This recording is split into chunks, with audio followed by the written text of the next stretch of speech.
Chapter 2. Amory. I surprised her. Good. Her jaw fell and her eyes blinked, losing the targeted focus that had made her arrow so deadly. She realized her mistake and tried to compensate for it, but she overcorrected, flailed, and tumbled out of the tree. Not good. I wanted to distract her from the urge to shoot me, not from the precarious balance that kept her perched on a branch. I rushed to catch her, but she looped a leg around the branch at the last possible moment, stopping her fall abruptly. Her bow and arrow hit the ground as she swayed upside down 2 feet in front of me, dangling from the branch her legs gripped. I couldn't help smiling. It's nice to know the simple thought of marrying me is enough to sweep a stunning woman off her feet. Intending to help her down, I reached for her waist. May I? She narrowed her eyes, stretched her arms toward the ground, dropped to her hands, and then flipped upright, all in only a heartbeat. As she straightened up, a dagger appeared in each hand, and one pointed at my chest. "Touch me without permission," she hissed, "and you will die." I took a step backward. No point in worrying her. Her dark eyes already tracked my hands, so I spread them away from my knives and sword. "I see the stories of your agility and speed were not exaggerated." She raised her chin, and, despite being a foot shorter than me, the gesture carried authority. "Listen, Amory." "Amma," I interrupted. "My friends call me Amma." "Amory," she emphasized, "of the Basin Edge tribe." Nothing friendly there. Had she not heard of me? "I have given you more chances to leave with your life than I give most trespassers." "It's because I proposed marriage, isn't it?"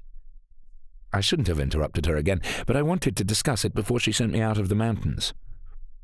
She rolled her eyes.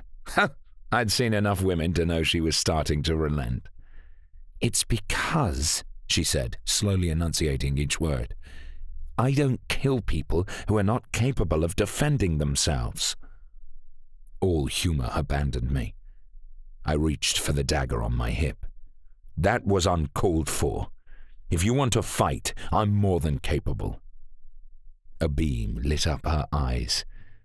"I hope you die well then, Amma." Perhaps I'd miscalculated when I planned a peaceful approach. Perhaps I needed a fight to work my way into the good graces of the Sword of the Cliffs.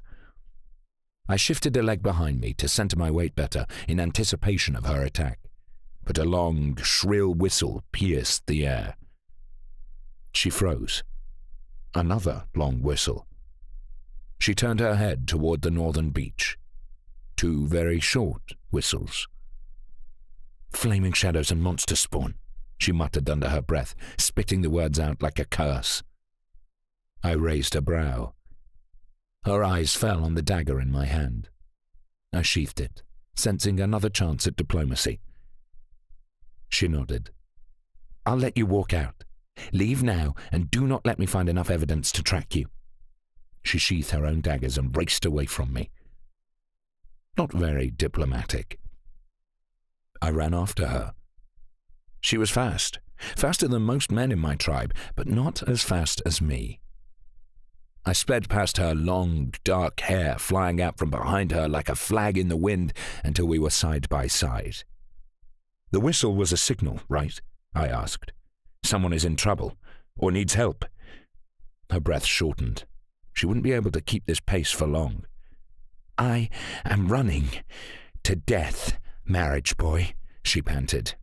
"If you have any sense of self-preservation, you'll turn around and go home." "I won't be afraid of anything you're running toward," I answered. "What is the nature of this death?" "Shadow monster." My steps faltered, and I nearly fell behind her. She couldn't mean that. It must have just been an effect of the way she was nearly out of breath. I ran alongside her and chuckled. "Do you know, it sounded like you said that whistle was a shadow monster warning." She shook her head. I knew it. But what could she have meant? Not a warning, she explained. A call for help.